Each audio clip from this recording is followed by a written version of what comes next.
بسم اللہ الرحمن الرحیم۔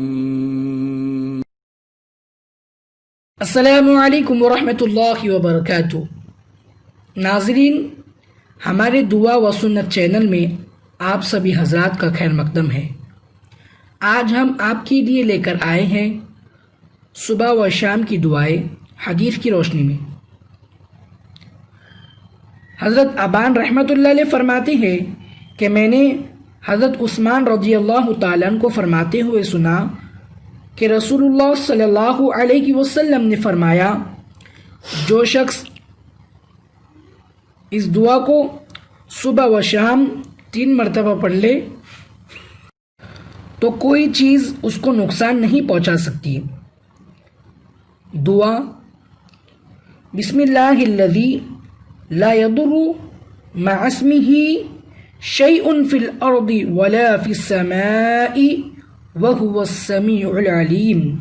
ترجمہ: میں نے اللہ کے نام سے صبح و شام کی، جس کے پاک نام کے ساتھ زمین و آسمان کی کوئی چیز بھی نقصان نہیں پہنچا سکتی، اور وہ سب کچھ سننے والا، جاننے والا ہے۔